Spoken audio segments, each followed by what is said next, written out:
Percibí cuchicheos cuando el maestro, con paso solemne, se dirigió hacia la bema, el estrado en el que fue colocada la migdal, una pequeña mesa sobre la que se depositaban los rollos de la ley. Vestía la túnica blanca, impecable, y el manto color vino. El cabello, bien peinado, caía sobre los poderosos hombros. Presentaba el rostro bronceado y la barba recortada. Estoy seguro de que Jesús captó el ambiente hostil de la asamblea. En mi opinión, aquel acto marcaría el principio del fin de la vida pública o de predicación del Hijo del Hombre. Estábamos asistiendo, sin saberlo, a la mayor crisis vivida por el Galileo hasta esos momentos. Todos contra el carpintero loco.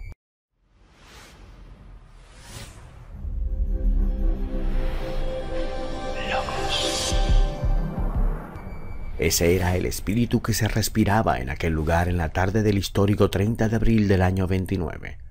Estábamos a menos de un año de su crucifixión. Después lo supimos. El día anterior, los fariseos y saduceos habían tratado de convencer a Jairo para que prohibiera el discurso de Jesús en la sinagoga, pero el funcionario se mantuvo firme. Tarfón, uno de los ayudantes, abrió el tif, el armario que contenía los rollos de la ley, y rescató un estuche de madera. En la caja se encontraba el pergamino elegido por el rabí para la lectura inicial. El individuo retiró la funda de lino que lo cubría y procedió a desenrollar el libro, y mostró parte del texto. La congregación, al contemplar las columnas, en tinta negra, con las letras cuadradas del hebreo sagrado, suspiró hondamente. La palabra de Dios, susurraban emocionados. Tarfón alzó el rollo por encima de su cabeza y se dirigió hacia la asamblea. Todos pudieron contemplar la escritura, y los suspiros se hicieron más intensos. La ley, decían, la palabra de Yahvé, bendito sea su nombre. Entonces empezaron los gritos y los vítores a la Torá, la ley. El funcionario se paseó frente a los bancos en los que se sentaban los principales y terminó regresando a la bema. Subió a la tarima y depositó el rollo sobre la mesa. Procedió a buscar el párrafo seleccionado por el Galileo y, tras encontrarlo, dirigió una mirada a Jolí, el Rosh Knesset, o archisinagogo de Nahum. Este asintió con la cabeza y el silencio se sentó en la sala. El maestro se acercó a la mesa y comprobó que el texto señalado por el dedo índice izquierdo de Tarfón era correcto. Después paseó la mirada sobre la expectante concurrencia y dejó rodar un silencio de 5 segundos. Y empezó a leer. Mejor dicho, empezó a cantar el texto. La voz cálida y profunda del Hijo del Hombre se derramó e inundó los corazones. Y me pregunté una vez más, ¿quién puede desear matar a alguien tan dulce y maravilloso como aquel hombre? La respuesta llegó al momento. Los malparidos y los que viven en la oscuridad. Jesús cantó parte del capítulo 28 del Deuteronomio. Pero sucederá que si el pueblo no obedece la voz de Dios, con seguridad vendrán sobre ellos las maldiciones. El Señor traerá contra ti una nación desde el extremo de la tierra. Pondrá sitio a todas tus ciudades, y sucederá que llegarás a comer el fruto de tu vientre, la carne de tus hijos e hijas. Par 10. No me había fijado. En esos versículos 15 al 68, el libro anuncia la destrucción de Jerusalén por el general romano Tito, año 70 de nuestra era, y el maestro continuó con los profetas y llegó a Jeremías. Si no atendéis la palabra de mis siervos, los profetas, yo os maldeciré. Mas sabed que si me matáis, sangre inocente echaréis sobre vosotros y sobre este pueblo, porque en verdad el Señor me envió para que dijese todas estas palabras en vuestros oídos. Quedé perplejo. Las palabras de Jeremías, pronunciadas siglos antes, hacia el 645 antes de Jesucristo, resultaron proféticas, y el maestro las cantó con especial énfasis. Él sabía. Jesús concluyó la lectura de la ley, hizo una breve pausa y procedió a la parte final de la ceremonia. la lección en la que el darshan o predicador exponía sus ideas sobre lo cantado. El meturgeman o traductor se dispuso a hacer su trabajo, pero el rabí hizo un gesto con la mano izquierda, haciéndole ver que no era necesario. No hablaría en hebreo sagrado, lo haría en arameo y haciendo maftir, es decir, con palabras sencillas y luminosas.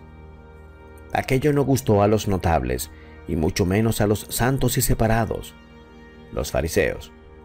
La ley exigía que el orador se expresara en hebreo, pero el rabí ignoró los cuchicheos y empezó a hablar con decisión. Habéis escuchado lo que hicieron a Jeremías. Lo ataron con sogas y lo encerraron en un calabozo, con barro hasta las axilas. Hoy deseo preguntaros, ¿qué harán las castas sacerdotales y los líderes religiosos de este pueblo con aquel que se atreva a advertirles de su ruina espiritual? ¿Queréis también condenar a muerte al maestro que se atreve a proclamar la palabra del Padre Azul? Los cuchicheos subieron de tono, pero el Galileo, valiente, prosiguió. ¿Qué es lo que buscáis como prueba de mi misión en la tierra? He dedicado mi trabajo a los pobres. Nunca me metí con vuestro poder y vuestras influencias. Los notables y saduceos se removieron, nerviosos. Me he limitado a proclamar la buena nueva. Continuó. Estoy aquí en el mundo para revelar a mi Padre y establecer la hermandad espiritual entre los hombres, los hijos de Dios.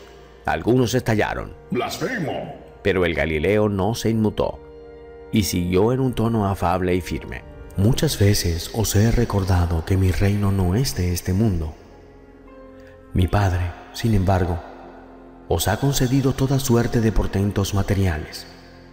¿Qué más queréis? ¿Qué nuevo signo buscáis?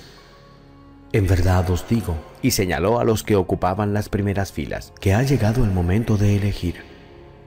Yo os digo, como Josué, elige a quién servirás. Se hizo un incómodo silencio. En verdad os digo, prosiguió con audacia, que los que contemplaron la multiplicación de los panes y los peces no buscaban llenar su alma, solo perseguían llenar el estómago con pan fácil. Pero yo os declaro que esta no es la misión del Hijo del Hombre. Hizo otra pausa y arremetió con fuerza. He venido para proclamar la libertad espiritual y enseñar la verdad eterna. Estoy aquí para refrescaros la memoria. Sois hijos del Padre Azul. Sois eternos, hagáis lo que hagáis y digáis lo que digáis. Los fariseos que permanecían sentados en los bancos se pusieron de pie y levantaron los brazos bramando. ¡Blasfemo! ¿Quién eres tú para hablar así? ¡Acabad con él! Pero el maestro hizo como que no había oído y dulcificó su tono un poco más. Hermanos, no anheléis la carne, que perece. Buscad la verdad espiritual. Un día me preguntasteis, ¿qué debemos hacer para llevar a cabo la obra de Dios? Y yo os dije, esta es la obra de Dios. Creed en aquel que ha sido enviado por Abba. Y señaló su pecho con el dedo índice izquierdo. ¡Blasfemo! Reaccionó la concurrencia. ¡Está loco! Entonces Jesús levantó el brazo izquierdo y señaló un relieve labrado en una de las columnas. Todos volvieron las cabezas hacia el lugar indicado. Se trataba de una vasija con el maná, y el rabí hizo otra revelación sorprendente. ¿Creéis que vuestros antepasados comieron el maná en el desierto? Sonrió brevemente y declaró, pues no, ese era pan de la tierra, no pan del cielo. Mi Padre, en cambio, sí os está proporcionando el pan de la vida. Yo soy el pan de la vida. El que viene a mí no pasará hambre.